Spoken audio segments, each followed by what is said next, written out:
Righto. So I had a brother message in and say that he's addicted to weed, and he's currently on 35 days free from smoking, and his longest that he's ever cut weed ever is 50 days, and he's messaging in and just wanting some motivation and like logic for him to continue to not smoke weed. So basically, for him to message in, there's some fear that, you know, he feels like he doesn't have the willpower or the strength to just cut it out completely.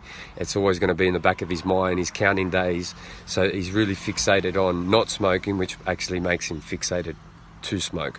So, my man, this is, again, you've got to get clear, like, why are you here, right? And he messaged me a couple of years ago. He was grieving because of his mum's death. So obviously that could trigger smoking sessions as well. Like, you got to figure out, what I'm getting to is, you clearly got some emotional turbulence inside of you, and the smoking of the weed. Now, let me just go out on a limb and say that I'm all for the plant medicines, and I smoke weed quite regularly, as in once a week, once a fortnight, just depends. Like, I'm not addicted to it, obviously, but I see the potential and the benefit that it does give you. Opens up the other side of your brain. You think in a completely different manner. Different creative ideas come to you, like intuitive stuff comes through. I'm all for it, but when you're counting days as to how many days you're not doing it, clearly there's an addiction to it, and you just got to figure out, okay, what is it numbing me from?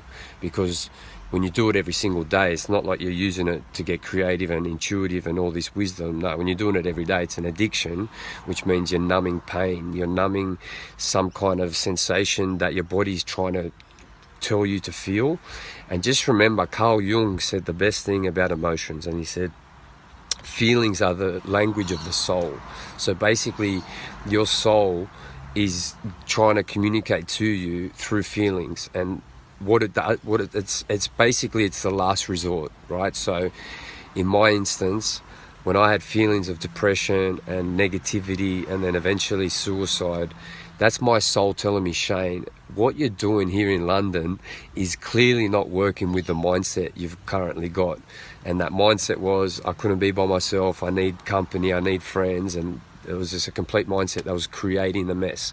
So my soul, out of trying to help me to move in a different direction, gives me these emotions to be like, hey buddy, stop doing what you're doing, and you got to turn your life around. So use this as an opportunity to stop smoking weed. The motivation as to why you should do it is so that you can open a relationship and a communication with that part deep inside of you, which we call the soul or intuition, and just build that relationship up so that it will guide you into becoming a better man. And I mean that. And it does that by, yes, you will feel sadness or pain or grief or whatever temporarily, but in the long run, you open up that relationship up with that deeper part of you and not this part of you. Your life changes forever, mate. You don't need to smoke anymore, because once you've cleared out the emotions that are there that you're neglecting or burying or numbing, once you stop numbing them and you feel them, they go away, because they teach you the lesson of, you know, steer your life in a different direction, right? Once you steer your life in a different direction by stop smoking, it's simple stuff, man. You just stop smoking, and instead of counting the days, count the years that you're not smoking, right? Days is fucking easy, mate.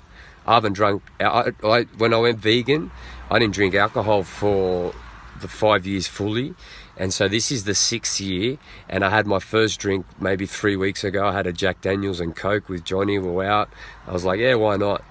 And that was the first one in 5.5 years, and I haven't had one since, because it was just like, it wasn't worth it to me. So you count the years of not smoking, and that's when you know that you've changed as a person. And that's there's no stress in your life when you upskill, when you become a better version of yourself, because when smoking no longer has a chain on your neck, and you're able to control yourself, and you're able to think clearly, and you're able to speak clearly, you're able to act clearly, because you're not dependent on any substance, then you naturally start thinking differently. You naturally start thinking, okay, you start thinking possibility, right? You start thinking, okay, what's possible for me? Because you don't know your potential. This is the best thing, brother. You haven't tapped into your potential yet because you've been carrying like a 20-kilo vest by smoking every day. You're putting like a handicap on yourself, and you're probably a pretty functional and successful dude. I guarantee you, I reckon you're pretty well suited at something, and you're doing it very well. Well, imagine if you're 20 kilos lighter, how much better you will be, my friend. And that 20 kilos is the weed. So cut that shit out and look forward to the process of becoming a better man, and use that as your motivation to not smoke anymore. And let me give you the hot tip. It's like, come 2 weeks, like 2 years, 20 years later or whatever, when the addiction's clearly gone, you can reintroduce smoking and do it to enjoy it and as a ritual to grow and to learn from the plant, which is what it's intended to be. It's no longer abusing. It's like you're using it as a learning, healing tool, and you can bring it back in moderation. But first, don't worry about that. Just get rid of it for years and then come back, and you can reintroduce it in a healthy way and be a better man. If you've got a problem, send it through and I'll offer you a solution.